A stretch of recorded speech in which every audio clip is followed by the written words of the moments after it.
हजारात त्यांना रोखलं.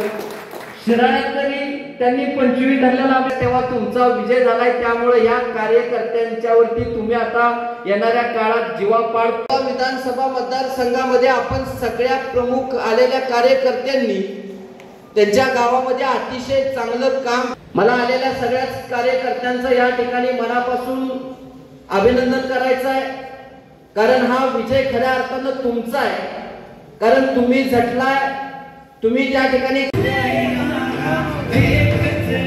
गावामध्ये जरी कमी असलो आपण तरी फार मनावर तितकं आपण कमी पडलो नाही.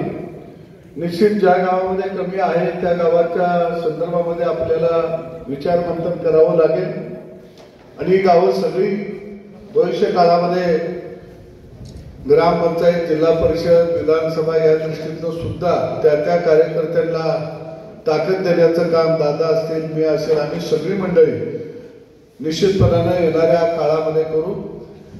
कारण सुरुवातीच्या काळामध्ये फार निगेटिव्ह प्रचार सुरुवात झालेली होती, परंतु हळूहळू आपण तुम्ही सगळ्या कार्यकर्त्यांच्या भिंतीमुळे आपण तो सगळा प्रचार बदलला. दादांची उमेदवारी जाहीर झाली.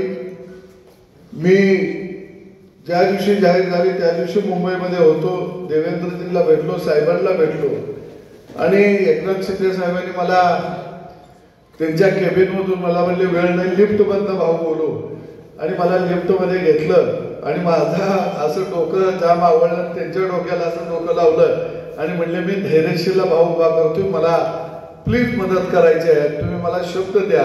आणि मी लिफ्टमध्ये शब्द दिला की आम्ही गेल्याबरोबर उद्यापासून कामाला सुरुवात करतो.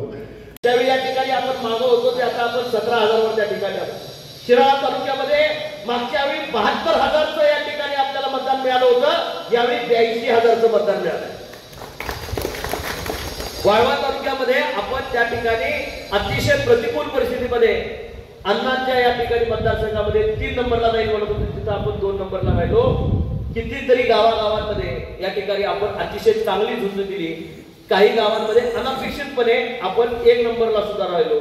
वाटेगाव एक त्याचं उत्तम उदाहरण आहे की वाटेगावमध्ये आपल्याला 1000 मताचं लीड पडेल असं आपल्याला कधीही वाटलं नसतं, पण तिथली किंवा त्या लोकांनी करून दाखवली. म्हणजे जर पुढारी एका बाजूला आहे म्हणून गाव ऐकले असं काही नाही. तुम्ही जर ठरवलं असेल आणि जिद्दीनं पेटून उठला असेल तर निश्चितपणे कार्यकर्त्याच्या ताकदीवर, जनतेच्या विश्वासावर आपण कुठलंही या ठिकाणी संकट परतवून लावू शकतो. याचं उदाहरण आपल्या इलेक्शनकडे बघायला हरकत नाही.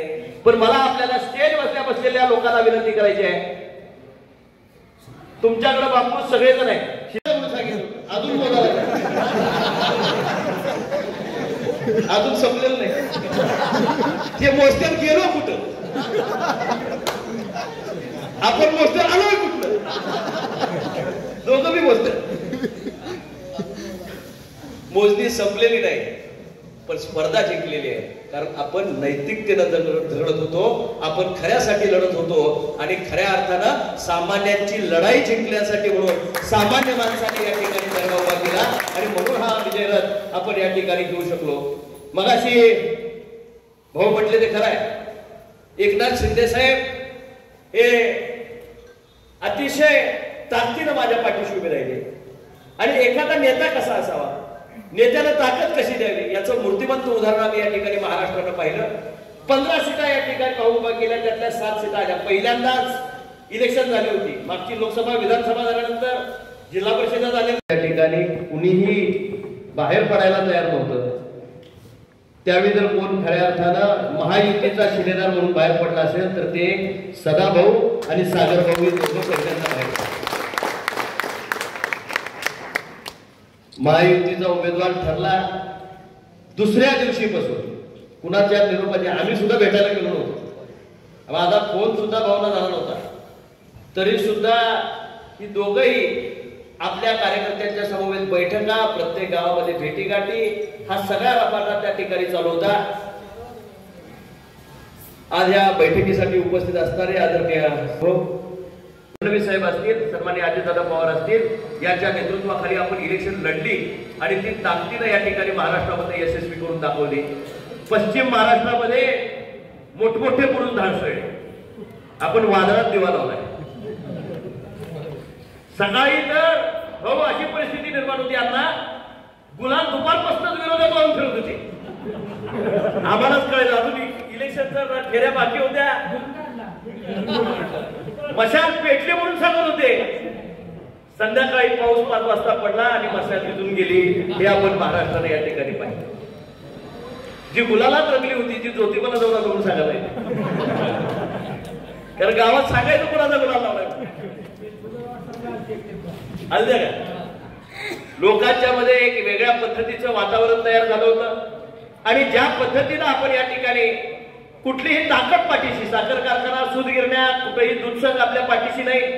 सामान्याची असामान्य ताकद कशी उभी राहते आणि इलेक्शन कशी यशस्वी होऊ शकते. महाराष्ट्रातले कित्येक निकाल जे येतो म्हणत होते ते गायब झाले. जे मोजणीत होते आमचा रिपोर्टच पहिल्यापासून निगेटिव्ह. कुठला सर्वेवाला मला येतोय म्हणून ना, कुठला पोलवाला मला कुठल्या पोलवर ठेव ना. माझं काही मित्र आहे सांगण्यासारखं नाही बाबा, पण ते मला सांगायचे तुमचा दर खाली आहे तुम्ही येणार आहे. मला काय नाही दर खाली आहे म्हणजे काय खाली आहे ते मटकं खायची.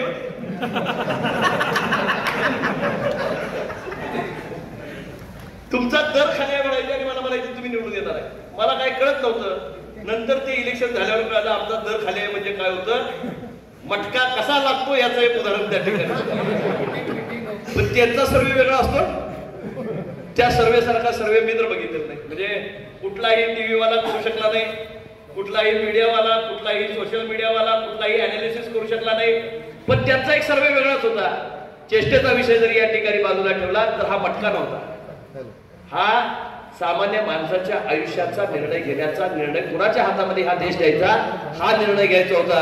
आणि हातकणंगले लोकसभा मतदारसंघातल्या आम जनतेनं परत एकदा नरेंद्र दामोदरदास मोदी या माणसाच्यावर या ठिकाणी विश्वास ठेवला आणि मला एक शिलेदार म्हणून त्या ठिकाणी पाठवलं. ही खऱ्या अर्थानं लोकशाहीच्या सर्वोच्च सभागृहातली दादा लढाई आहे. बापूजी आपण खऱ्या